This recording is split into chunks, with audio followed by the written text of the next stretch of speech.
Des ingérences étrangères pour les municipales de France? Oh waouh! Envers qui à votre avis? Bon, c'est écrit dans le titre, hein. Si vous regardez la VOD que vous avez cliqué, vous savez. Envers la France Insoumise! Envers la France Insoumise! Sébastien Delogu, François Piquemal et la France Insoumise, ciblés par une campagne de désinformation en pleine campagne des municipales, titre Le Monde. C'était hier, à 16h. Un ensemble de sites et de faux comptes sur les réseaux sociaux attaquent des candidats insoumis aux municipales. Une opération complexe et bien financée, dont les commanditaires ne sont pas encore identifiés. Donc on va lire l'article, j'ai pas bien suivi cette histoire, mais j'ai vu l'article passer, et puis c'est des gens dans le chat qui étaient en genre « Ah, faut que tu parles de ça », et ben on va parler de ça. Voilà. Donc encore une séquence de plus dans cette diabolisation sans fin et ce dénigrement sans fin de LFI et de la gauche à travers LFI, tout simplement. Voilà, tout ça s'inscrit dans l'extrême droitisation de la France, blablabla. Voilà, je vais pas faire une intro qui dure 10 000 plombs, je vous propose de passer directement à l'article pour voir de ce qu'il en est. Donc ça va parler précisément de Delogu, donc Delogu qui est candidat à Marseille, et François Piquemal qui est candidat à Toulouse, la ville aux roses, la ville de Nougaro. La pluie fait des claquettes sur le trottoir à minuit. Parfois je m'y arrête, je l'écoute, l'applaudis. Je la suis dans les cloaques. Bon, j'arrête. On y va. Delogu est juste là.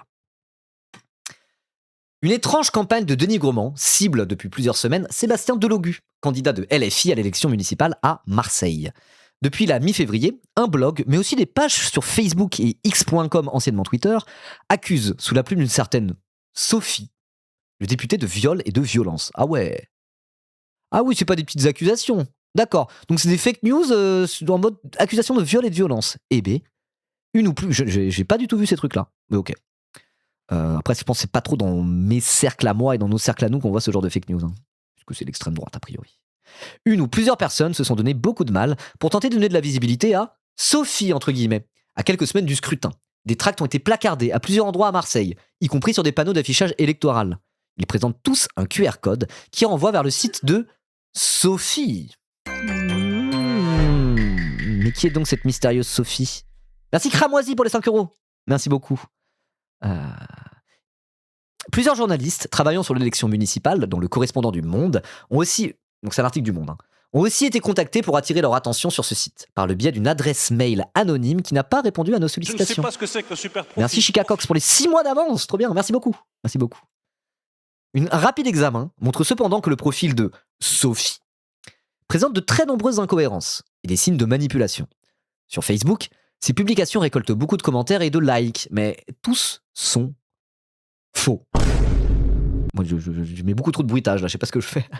Tous sont faux, d'accord. Donc c'est vraiment en mode un espèce de truc d'astroturfing, comme on dit là, où tu fais naître quelque chose avec une espèce de célébrité, de buzz artificiel, typiquement en achetant des vues, en payant des bots, etc., quoi.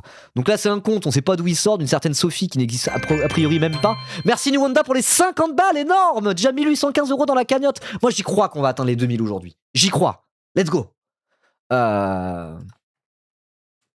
Donc oui, Sophie qui n'existe pas est likée et partagée par des comptes Facebook qui n'existent pas en fait. Donc ça, une opération de manipulation qui a l'air assez grossière finalement de ce qu'on en lit, pour essayer de traîner dans la boue des candidats de la France Insoumise. Et donc la question qu'on se pose, c'est qui est à l'origine de cette opération de déstabilisation? Est-ce que ça vient de l'intérieur de la France? Est-ce que je sais pas, c'est le RN ou je ne sais quoi qui paye une espèce qui paye des bots et tout pour faire ça? Ou est-ce que ça vient carrément directement de l'étranger en mode ingérence? C'est ce qu'on va voir, mais il me semble que c'est plutôt la deuxième solution de ce qu'on m'a dit. À voir. Ces interactions sont le fait de faux comptes automatisés, basés pour une bonne part en Asie. Ok. Alors ça veut pas dire qui a payé ces faux comptes. Hein. C'est pas parce que les comptes sont originaires d'Asie que c'est directement un pays asiatique qui fait ces tentatives d'ingérence. Voilà. Elnet, il semblerait... Ouais, je crois qu'ils en parlent après dans l'article. À voir, sans ça, vous compléterez avec les infos que vous avez. Voilà. Plusieurs journalistes travaillant sur l'élection... Ah non, j'en étais là. Malgré les moyens financiers engagés, le propriétaire du compte a pris soin de payer pour qu'il soit certifié. Les likes ont été achetés. L'histoire de Sophie n'a pas connu une grande viralité sur les réseaux sociaux. Monsieur Delogu a porté plainte lundi 2 mars pour diffamation. Ok. Donc ils ont dépensé de la thune pour avoir des likes suffisamment, pour avoir des bots qui relaient le truc, pour avoir le compte certifié mes couilles, et au final ça a même pas pris. Eh ben super. Ça n'a pas plu. Et Delogu, du coup, a porté plainte pour diffamation. C'est normal, ce sont des accusations totalement lunaires, apparemment, de viol et de violence qui sortent vraiment de nulle part. Ok, à Marseille, la campagne de l'élection municipale se déroule dans une ambiance tendue. Mais le député LFI ne semble pas en mesure de créer la surprise dans le scrutin. Les sondages le donnent tous en 4e position au premier tour, derrière le sortant, Benoît Payan, donc divers gauche, c'est l'alliance avec le PS et d'autres dedans là. Le candidat du RN, Franck Alizio, qui est assez bien placé sur la liste de Marseille. Hein, et là, le danger, c'est pas que la mairie passe à droite, le danger, c'est carrément que la mairie passe à l'extrême droite. Hein, voilà. Il y a aussi la candidate de l'Union de droite et du centre, Martine Vassal, donc c'est une candidate LR. Vous en avez entendu parler il y a pas longtemps. Martine Vassal, c'est celle qui a dit mes valeurs, le travail, la famille et la patrie. Ce sont mes valeurs et ce sont les mêmes que Pétain. Oui, il y a un problème avec ça, j'en ai rien à foutre, allez vous faire foutre, quoi. On n'a même plus le droit d'être collaborationniste en Big 2026. Ça va le wokisme, ça va la bien-pensance là, oh. Voilà, donc c'est Martine Vassal de LR qui a dit ça. C'est même pas la candidate Rassemblement National. Il y a un candidat Rassemblement National et qui est au-dessus dans les sondages. Donc c'est dire à quel point la droite là en ce moment c'est vraiment l'enfer sur terre. Hein. Il y a cette convergence entre la droite et l'extrême droite, entre la droite LR et la droite RN. Et même sur des municipales de très grandes villes comme Marseille, on a en 2e place, l'URN et en 3e place, la candidate du centre et de la droite qui est en vérité quasiment pétainiste, quoi. Voilà. Et LFI qui arrive que derrière. Bon, à voir, encore une fois, tout ça c'est que des sondages. Peut-être que Delogu il va performer plus que prévu, hein, c'est loin d'être impossible. Dans tous les cas, a priori, il devrait pas être devant la liste de Benoît Payan à la fin. Donc à voir comment tout ça va se goupiller. Qui va faire preuve de responsabilité ou d'irresponsabilité pour ne pas laisser l'ERN accéder à la mairie de Marseille. À voir, mais je pense que la balle sera dans le camp du PS et de Benoît Payan, et si ça s'amuse à faire non, aucune alliance avec LFI, c'est mort, et que derrière, à cause de ça, le RN gagne la mairie de Marseille, ça sera dramatique, mais je pense que ça va pas tout à fait se passer comme ça. Voilà. Non, Delogu n'y sera pas, je pense. Tu penses qu'il va faire moins de 10%? J'ai pas trop suivi la campagne marseillaise, mais il y a quand même moyen que Delogu, que LFI fasse 10%. Hein. 10%, c'est pas non plus gigantesque. Hein. Voilà. À voir, on verra. Bref. Ok. Donc, qui a donc intérêt à monter cette opération de désinformation agressive et nécessitant un bon niveau de compétences techniques contre lui? Ah, étant donné qu'il est que 4e dans les sondages, effectivement, on pourrait se dire que c'est un peu du temps perdu. Si une ou des personnes se sont mobilisées pour coller les QR codes sur les affiches du candidat à Marseille, de multiples éléments techniques compilés par Le Monde suggèrent que les instigateurs de cette opération ne sont pas nécessairement intéressés par la situation politique locale. Donc c'est pas par rapport à l'élection marseillaise qu'ils font ça. A priori, c'est plus pour diaboliser, je sais pas, LFI dans son ensemble, la gauche dans son ensemble, à l'occasion des municipales. Pour foutre la merde, quoi. Plus que pour faire perdre l'élection à Delogu, quoi. Ou à Picmal, parce qu'apparemment, il y a la même chose à Toulouse. Ils en parleront après. Le compte de Sophie, entre guillemets, sur X, excusez-moi, est en effet lié à un curieux tissu de faux comptes sur le réseau social. Utilisant des noms français inventés et des photos de profil générées par IA, ils sont également liés à plusieurs autres sites web et pages Facebook, attaquant Delogu, mais aussi le candidat insoumis à Toulouse, François Picmal. L'un de ces sites propose à la vente des photos dénudées de Delogu qui sont générées par IA, accompagnées d'un texte sarcastique se moquant du candidat et de ses positions sur la Palestine. Une page Facebook accuse quant à elle François Picmal d'être un pédocriminel. Ah ouais, le niveau de propagande grossière et dégueulasse. Oh waouh! Ah non, on est vraiment dans les tréfonds, dans les bas-fonds de X.com, anciennement Twitter. Hein. J'ai pas du tout vu passer ça. Non, je suis un peu trop sur Twitter, mais j'ai pas du tout vu passer ce truc-là. Et tant mieux. Hein. Alors, on est vraiment dans les tréfonds de l'internet. Hein. La groquification de la politique, où il y a de ça. Hein. Un autre site lié à cette opération de désinformation vise, lui, la France insoumise dans son ensemble. Appelé l'Alternative 2026. Il est présenté comme un site de consigne de vote à destination des musulmans pour les municipales. Sous le titre « Pour une France plus musulmane ».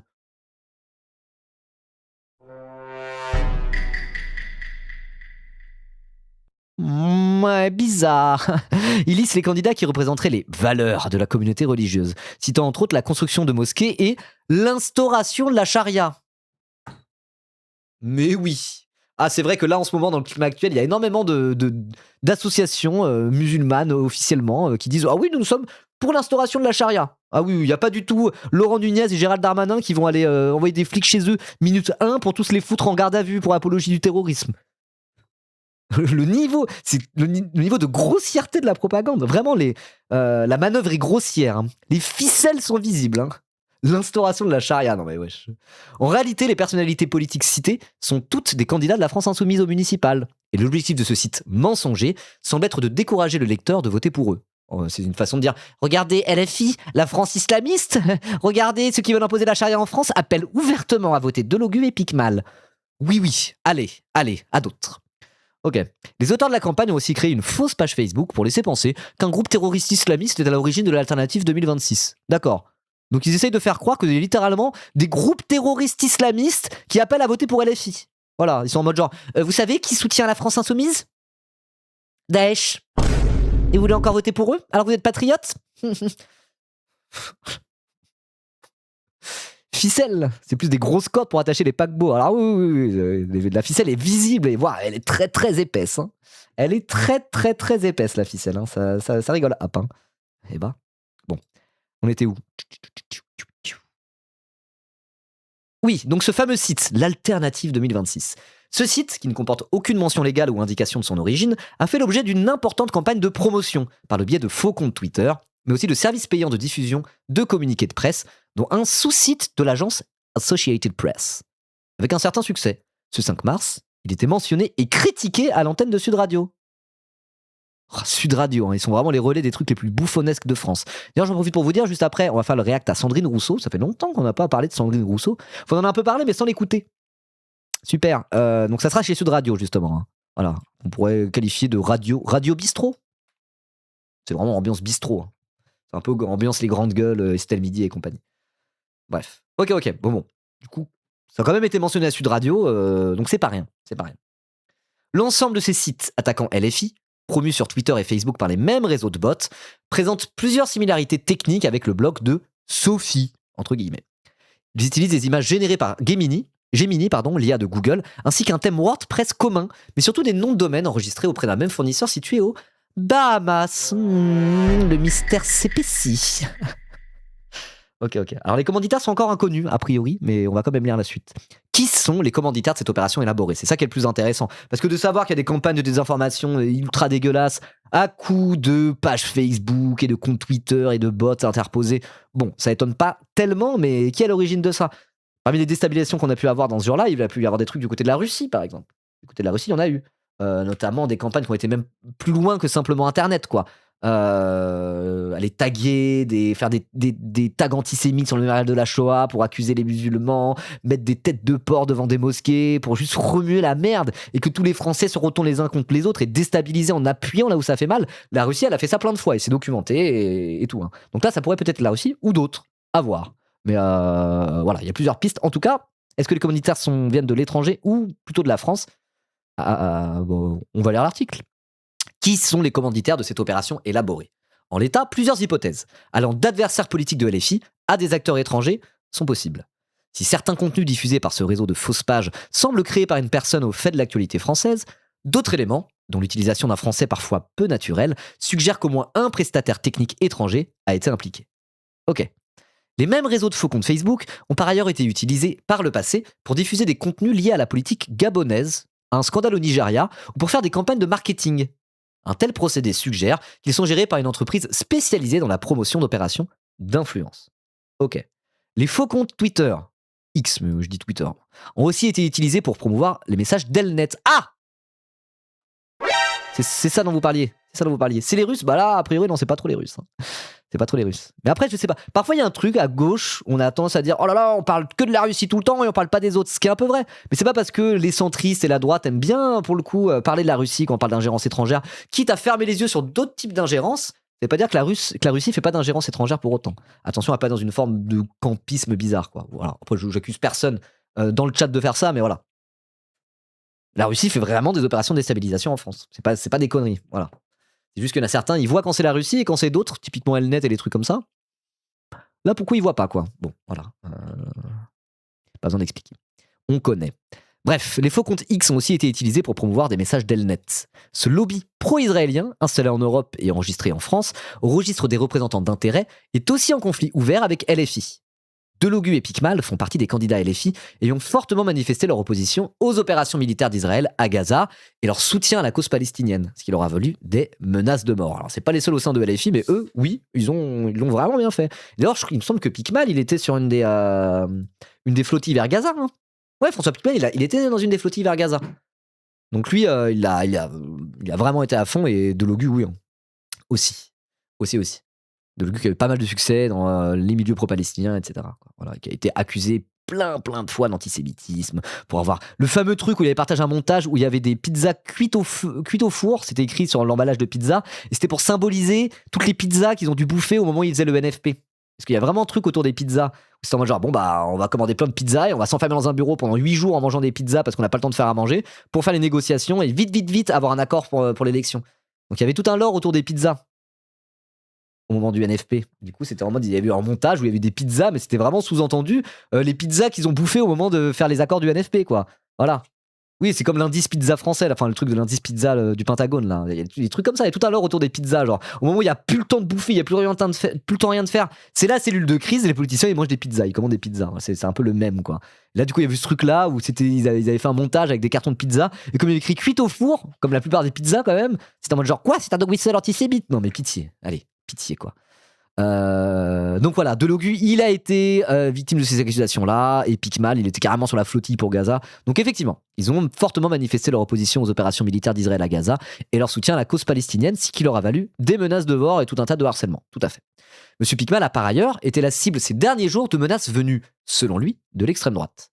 Mais rien ne permet à ce jour d'assurer qui se trouve derrière ces attaques contre la France insoumise. Ok, donc il y a quand même une suspicion que ça soit lié à Elnet et au lobby pro-israélien, mais à voir, peut-être on en saura plus bientôt. En tout cas, une chose est sûre, c'est qu'il y a une espèce d'opération d'ingérence qui se fait, ou en tout cas une opération d'attaque contre LFI en se basant avec des méthodes extrêmement crades et mensongères et diffamatoires, quoi. Et ça pue du cul. Bon, ça s'inscrit dans toutes les attaques qu'il y a sur LFI en permanence, mais là, c'est particulièrement sous la ceinture, quoi.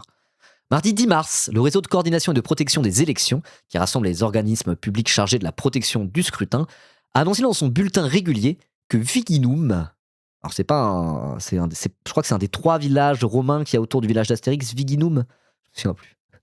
Donc dans Viginum, l'agence de défense contre les ingérences étrangères enquêtait sur cette opération.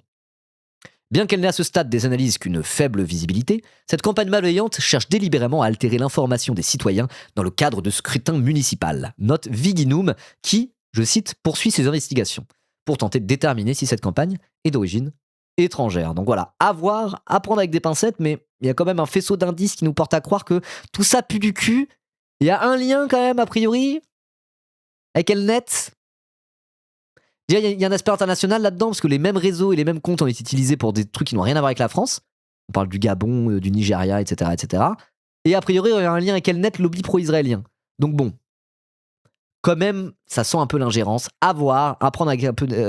voilà, ne pas tout de suite monter sur ses grands chevaux, parce que apparemment tout n'est pas clair encore dans cette histoire. En tout cas, il y a un truc qui est clair, c'est que tout ça pue du cul, et que vraiment...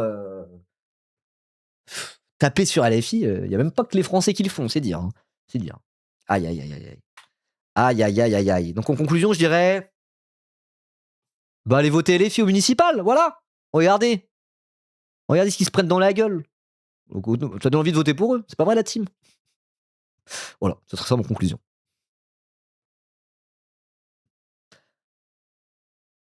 Ah là, Pikmal est premier dans les sondages. Je sais pas, mais à Toulouse, normalement c'est une ville de gauche, Toulouse. Hein. Donc je sais pas, a priori à Toulouse, typiquement il devrait y avoir Pikmal et l'autre liste de gauche. Il devrait y avoir les 10 listes de gauche au second tour. Et ça fait partie des villes où il devrait y avoir... Logiquement, il devrait y avoir un arrangement si tu veux pas que ça soit... C'est Moudingue, c'est ça, ouais. Parce que là c'est la droite, je me souviens plus. Non, il est pas premier. C'est la droite là à Toulouse. C'est la droite alors que normalement c'est censé être une ville de gauche quand tu regardes les échéances nationales. Ouais, c'est à droite. Et c'est Moudingue le premier dans les sondages, c'est bien ça. Donc là, c'est la droite actuellement, alors que normalement, la droite macroniste, ouais, enfin la droite RN, quoi. Normalement, quand tu regardes les résultats, logiquement, ça devrait être une mairie de gauche, Toulouse. Parce que sur les échéances nationales, sur les élections comme ça, la gauche est majoritaire, a priori. Donc il n'y a pas de raison que ça soit la droite. Et je crois que Moudingue s'était fait élire justement sur un peu le cafouillage à gauche, on va dire, le fait qu'il n'y ait pas eu de fusion de liste ou je sais plus quoi. Je sais plus exactement, mais c'est pour ça. Mais en vrai, normalement, la mairie pourrait passer à gauche à Toulouse. Devrait passer à gauche en toute logique. Et ça va dépendre des arrangements ou des non-arrangements qu'il y aura entre les 2 listes de gauche, dont celle de François Pikmal, pour essayer de reprendre la mairie à la droite. Donc ça, c'est le genre de... Dans l'entre-deux tours, c'est le genre de débat qu'on va avoir, c'est le genre de questions qui va se poser.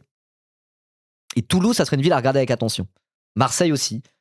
Et d'autres, voilà. Je pense que pour le coup, le deuxième tour des municipales, enfin l'entre-deux tours des municipales, risque d'être intéressant. Parce que là, il y aura des logiques de, bon, qu'est-ce qu'on fait ? Le PS qui a dit non, LFI c'est plus jamais. Bah, ce truc-là, ce discours-là pourra peut-être éventuellement faire carrément passer des mairies à droite s'ils s'en tiennent à ce discours, donc ils vont devoir reculer sur ce qu'ils ont dit. Et à côté de ça, on a la France Insoumise qui, elle, au contraire, tend des mains plutôt. On tendance à tendre des mains au reste de la gauche en disant il faut faire un front antifasciste. C'est hors de question que des mairies passent à la droite et encore pire à l'extrême droite. Donc normalement, faisons preuve de responsabilité. De responsabilité, putain. Voilà, d'ailleurs, on va le lire. On va lire ça. Pour un front antifasciste au second tour des élections municipales. C'est justement dans ce cadre-là que la France Insoumise a fait un communiqué, c'était hier soir, hier en fin d'après-midi à 18h53 sur x.com, anciennement Twitter. Donc je vous propose de lire ça. Pour un front antifasciste au second tour des élections municipales. Voilà. Donc c'est un genre d'arrangement électoral qu'ils appellent, pas par adhésion à un projet commun avec le PS ou je ne sais quoi, mais juste de manière purement pragmatique, faire des fusions de listes, s'arranger pour éviter qu'il y ait des mairies qui passent à droite, même si derrière, à la mairie, on gouverne pas ensemble à proprement parler. Vous voyez donc je crois que c'est un peu un truc comme ça. Ils ont trouvé un nom pour parler de ça, je sais plus exactement, de fusion technique ou un truc comme ça. Voilà, fusion technique, exactement. C'est le terme qu'ils ont utilisé. Ça, je me suis pas trompé. Donc ce que je vous propose avant de passer à l'interview de Sandrine Rousseau, c'est de lire ça tranquillement. Voilà. Et j'en profite aussi pour vous dire, tiens, avant de passer au dernier React, on a 1815 € sur la cagnotte perso, donc on lève de l'argent dans le cadre du Stream for All.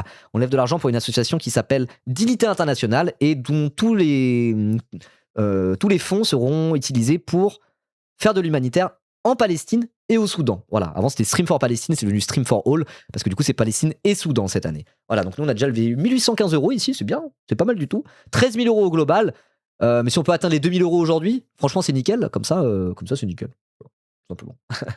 Donc n'hésitez pas, ne me donnez pas à moi aujourd'hui. Vous pouvez aussi, c'est pas interdit. Donnez plutôt sur la cagnotte du Stream for All. Le lien est dans le chat, juste ici. Il est aussi épinglé dans le chat, il est un peu partout. Vous pouvez faire point d'exclamation don au pluriel pour retrouver le lien. Voilà, il y a écrit payer avec PayPal, mais vous pouvez payer avec ce que vous voulez en réalité. Il y a une option pour payer sans PayPal une fois que vous cliquez. Donc n'hésitez pas, allez-y. En plus, c'est déductible à 70% de vos impôts sur le revenu. Donc n'hésitez pas à donner pour le Stream for All, pour le Soudan et la Palestine. Voilà. Allez, on lit le communiqué de LFI par rapport à ces histoires de second tour, et ensuite on passe à notre réact sur Sandrine Rousseau. Pour un front antifasciste au second tour des élections, c'est le communiqué de LFI. Plusieurs déclarations des dirigeants du Parti socialiste font peser un grave danger sur le résultat des élections municipales. Ainsi, le Bureau national du Parti socialiste a annoncé son refus de toute convergence avec la France insoumise au second tour pour battre la droite et l'extrême droite. Il déclare plutôt vouloir retirer ses listes partout où la France insoumise sera en tête, plutôt qu'un rassemblement qui permettrait la mobilisation de tous les électrices et les électeurs. C'est une catastrophe électorale annoncée. Alors, en gros, il y a deux choses à faire. Enfin, il y a deux possibilités. En cas de second tour au municipal ou en cas de triangulaire au législatif, c'est à peu près la même chose. Ah non, sur les municipales, c'est vraiment un truc de municipal à proprement parler. T'as deux possibilités.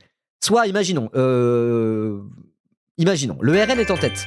Merci Sancerre pour les 5 €, merci beaucoup. Le RN est en tête. Deuxième, il y a, je sais pas, une liste PS, écolo, PCF, une liste Union de la gauche, entre guillemets. Et en troisième, il y a une liste LFI. Deux possibilités. Soit LFI, si on va dire le troisième. Merci Douk pour les 20 €, merci beaucoup. On approche des 2000 balles, on va y arriver. Soit le troisième, si c'est premier extrême droite, deuxième gauche, troisième gauche, on va dire que c'est ça. Le troisième, soit il se retire, comme ça il n'y a plus qu'une seule liste de gauche, et c'est à même d'éviter d'avoir le RN qui prend la mairie.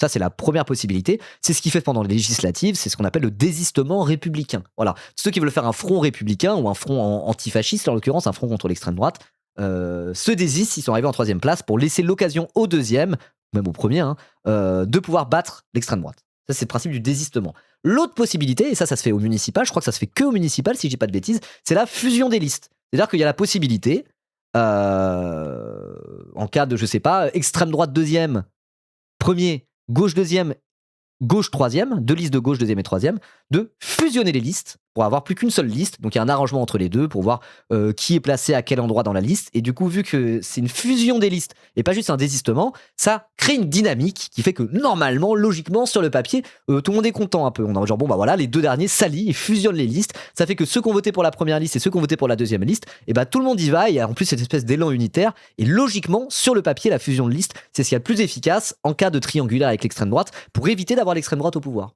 Et donc traditionnellement, à gauche, en France, pour les municipales, et ce depuis des décennies, c'est ce qu'on est censé faire. Des fusions de listes plus que du désistement. Et donc là, la France insoumise, en mode genre, il faut faire ça. tout sauf l'extrême droite au pouvoir, c'est le plus important, on est antifasciste. Vous voyez? Et le PS en mode genre, ah non, on peut pas s'allier avec LFI. Voilà. Et à côté de ça, pour dire, on veut faire des fusions avec le PS, mais nique le PS, ils avancent ce terme de fusion technique. Voilà. Donc la fusion, c'est uniquement un accord électoral pour pouvoir battre l'extrême droite si l'occasion se présente. Le but, c'est pas de gouverner ensemble tant que ça derrière, de ce que j'ai compris. On va lire la suite du communiqué. Donc, c'est une première dans l'histoire de la gauche, le fait qu'il n'y aurait pas de fusion de listes, etc. Pour cela, le Parti socialiste reprend les calomnies de l'extrême droite contre notre mouvement, légitimant son agenda politique et fracturant la gauche au moment même où la droite et l'extrême droite ont engagé leur convergence sur le terrain. Et ça, tout à fait, il faut le dire, là, on a une convergence entre la droite et l'extrême droite, et on a quasiment une alliance de plus en plus entre LR et le RN, et ça va faire que aller en s'accentuant. Après, LR attend le bon moment pour vraiment totalement s'allier avec le RN, parce qu'ils ont envie de garder leur indépendance, ils n'ont pas envie d'être un parti satellite de Jordan Bardella. Mais voilà, là, c'est le fait politique du moment. Ce rapprochement entre la droite dite républicaine et l'extrême droite, ça nous pend au nez. Là, c'est déjà en cours. Donc, à voir ce qu'il faut faire en face, mais il faut s'adapter, quoi. Salut Archie Crasseuse, comment ça va? Du coup, j'en étais où? Oui. Alerte! Ce refus de tout front unique, en 1932, a déjà produit la plus terrible défaite de la gauche et la victoire des pires adversaires racistes de l'histoire. Donc c'était justement avant le Front Populaire. Voilà. Après en 1934, il y a eu les ligues d'extrême droite en France qui ont fait une tentative de coup d'État. Et derrière, justement, il y a eu le Front Populaire en réaction au danger fasciste. Il ne faut pas oublier que le Front Populaire, cette démarche unitaire, du coup, de base, ça a été fait en réponse à une démonstration de force de l'extrême droite en France. L'antifascisme, le risque de l'extrême droite a toujours été le seul ciment d'une démarche unitaire à gauche en France. Voilà. Et c'est bien ça qu'il faut comprendre. C'est pas par bonté de cœur ou quoi que ce soit. Et c'est pas gratuitement juste s'unir pour s'unir. Ça n'a pas de sens. Le cadre unitaire, l'union, l'arrangement, que ce soit un arrangement électoral et une unité dans le programme, en réalité, c'est vraiment pour éviter l'extrême droite, quoi. C'est pour niquer l'extrême droite avant tout. Et ça a toujours été comme ça. Faut pas le voir autrement que comme ça. Voilà. S'il n'y avait pas d'extrême droite en position de force, on s'en battrait les couilles. On parlerait même pas d'unité à gauche, quoi. Voilà. C'est aussi valable pour le NFP, tout à fait. Pour le Front Populaire de 36, comme pour le nouveau Front Populaire de 2024. Il n'y aurait pas eu Bardella aux portes du pouvoir, il n'y aurait peut-être pas eu de NFP. Et vous savez quoi? Le NFP, ça a marché. J'ai regardé Poutou chez Backseat l'autre jour, là. C'était jeudi dernier, là. Ils faisaient un Backseat à Bordeaux, il y avait Poutou. Très sympa l'interview, en vrai. Et du coup, Poutou, il dit ça. Il est en mode genre, pour le NFP, on regrette pas de l'avoir fait parce que l'objectif a été accompli. L'objectif, c'était quoi? Faut pas que Bardella soit à l'Elysée. Faut pas que le RN gagne. Bon, bah, ça a marché. Le NFP a empêché à Bardella d'aller à Matignon. Objectif accompli. Poutou, il a dit ça. Il a dit, bah, moi, je regrette pas. On s'est allié avec les crapules du PS. Ça faisait pas plaisir. Mais le but, c'était d'éviter à Bardella d'accéder au pouvoir. On a évité à Bardella d'accéder au pouvoir. Mission accomplie. Let's go. Voilà. Est-ce que c'était pas déjà un front antifasciste qui s'est passé au moment du NFP? La réponse est oui. Et c'est pour ça que moi j'ai aucun regret d'avoir fait ces alliances au moment du NFP. L'objectif a été accompli, quoi qu'il en soit, de toute manière. Donc c'est bien. Mais encore une fois, voilà, il faut avoir une raison. Là, il fallait être unitaire de manière la plus large possible parce qu'il y avait une situation qui le demandait probablement. Mais voilà, l'unité, c'est pas un truc absolu où il faut en tout temps, à chaque fois, être le plus large possible. L'unité et l'union et les alliances électorales, c'est un outil qui peut être extrêmement pertinent, comme ils peuvent être totalement inutiles, quoi. Voilà. Donc c'est cette vision-là pour moi qu'il faut avoir de l'unité, de l'union et des accords électoraux. Voilà. Ok. L'oukase du PS aurait des conséquences désastreuses. Les désistements de listes de gauche ayant franchi la barre des 10% des suffrages, leur permettant de se maintenir pour le second tour, produirait une démobilisation dangereuse pour le second tour. Cela reviendrait en outre à priver les électrices et les électeurs des listes de premier tour de toute représentation au sein du futur conseil municipal. Voilà, contrairement à une fusion des listes où là, voilà, si t'as voté LFI au premier tour, bon bah, même s'ils sont pas en position de gagner le second tour, s'ils fusionnent avec l'autre liste, au moins, en votant pour la liste fusionnée, tu sais qu'il y aura des LFI à l'intérieur du conseil municipal à la fin en cas de victoire. Donc c'est beaucoup plus satisfaisant, c'est beaucoup plus motivant pour les électeurs dans un sens comme dans l'autre, quoi. Et normalement, ça minimise le nombre de chances pour l'extrême droite de gagner à la fin, quoi. Effectivement. Ce sectarisme absolu et cette brutalité antidémocratique provoquerait partout la défaite face à l'union de la droite et de l'extrême droite. Et c'est amusant un peu de voir à quel point LFI est en train de donner des leçons en unionisme et en démocratie et en sectarisme au PS. C'est quand même amusant, hein? Et en responsabilité, je rajouterais. C'est en mode le PS, vous êtes irresponsable, votre démarche est brutale, antidémocratique et sectaire. Donc ils sont en train de retourner contre le PS tous les arguments qui sont utilisés contre eux depuis des années. C'est habile un peu, hein. C'est fait exprès. Tel est prix qu'ils croyaient prendre. C'est pour ça ils font tout le temps ça, les filles. Ils ont des moments où c'est les plus unitaires des unitaires. Ils ont des moments où ils sont en mode, nique, là c'est le moment de critiquer le PS, on va pas se priver de leur chier dessus. Et des moments où ils sont en mode, non. Là, il faut être responsable. Donc si on doit s'allier, on va s'allier. Ah, je trouve ça très habile. La France insoumise dénonce ces prises de position irresponsables du PS. Plus que jamais, mobilisée pour empêcher la défaite, elle propose de constituer un front antifasciste au second tour des élections municipales, pas au premier. Partout où les conditions programmatiques seront réunies, nous œuvrerons à des fusions pour gouverner la ville ensemble et appliquer un programme de rupture, en mesure de changer la vie des habitantes et des habitants. Premier cas de figure. Deuxième cas de figure. Ailleurs, donc quand une fusion des listes peuvent pas aboutir sur un programme commun et partagé. Sous-entendu, on fusionne avec des gens qui sont trop de droite à notre goût, qui sont un peu incompatibles avec notre programme. À chaque fois que le risque de la droite et de l'extrême droite existe, nous proposons une simple fusion technique des listes pour rendre possible la mobilisation commune de chacun. Donc voilà, soit il y a une possibilité, une compatibilité programmatique entre les deux listes de gauche arrivées, auquel cas tu fais une fusion de listes classique, et après le but c'est de gouverner la ville ensemble, ou alors si vraiment c'est les frères ennemis, PS et LFI au second tour, et que vraiment ils veulent pas gouverner ensemble ni les uns ni les autres parce que programmatiquement c'est trop éloigné, et bah la France Insoumise propose quand même de faire une fusion des listes, uniquement dans le but de éviter à l'extrême droite d'accéder au pouvoir, quitte à ne pas gouverner par la suite ensemble. Voilà. Donc on imagine que certains de la liste commune, au final, siégeraient dans l'opposition au conseil municipal. Après, c'est responsable sans jamais foutre en l'air le programme. Bah là, de séparer en mode fusion, vraie fusion, y compris programmatique quand c'est possible, et fusion uniquement technique et purement pragmatique, on va dire, simple arrangement électoral quand on est trop éloigné idéologiquement, ça me paraît être une position pas mal. Ça me paraît être bien, moi ça me plaît en tout cas. En vrai. Donc elle permettra, par une convergence électorale qui n'oblige pas à une gestion commune, une mobilisation intéressée et donc vigoureuse de chaque électorat. Ainsi, chacun sera représenté au conseil municipal, pourra constituer son propre groupe et bénéficier d'une liberté de vote. La France insoumise n'est pas une addition de baronnies locales. Ses choix et orientations devant le danger, ne seront pas morcelés au fil des combinaisons locales. Les candidates et candidats de la France insoumise défendront donc partout cette même orientation sur la base d'une charte de principes nationaux clairs. Le refus de toute alliance avec des candidats macronistes ou de droite. La solidarité avec le mouvement antifasciste face aux tentatives de criminalisation faisant suite au drame de Lyon. L'engagement commun à agir contre toutes les formes de racisme, d'antisémitisme, d'islamophobie et de toute forme de discrimination qui fracture le peuple français, tout comme le refus de toute instrumentalisation par nos adversaires politiques. La condamnation des violences, traquenards, menaces et attaques des groupuscules d'extrême droite, qu'il s'appelle l'Action française, Némésis, où nous vivrons. Merci, planteur JMTLG, pour ton 6e abonnement. Merci beaucoup. Et la dénonciation de toute forme de clientélisme et de pression. Ok. Nous dénonçons le refus des dirigeants du PS de tout rassemblement. Nous les appelons à revenir à la raison. D'ici là, et dans cet esprit, nous appelons les têtes des listes communistes, écologistes et citoyennes à ouvrir des discussions en vue d'unir nos listes au second tour dans le respect du résultat des premiers tours. Dans ce contexte, nous appelons les électrices et les électeurs à choisir partout les listes soutenues par LFI, porteuses d'un véritable programme de rupture au service des habitantes et des habitants. Face au sectarisme des dirigeants du PS, c'est là la seule garantie de permettre le rassemblement de ce front antifasciste au second tour des élections municipales.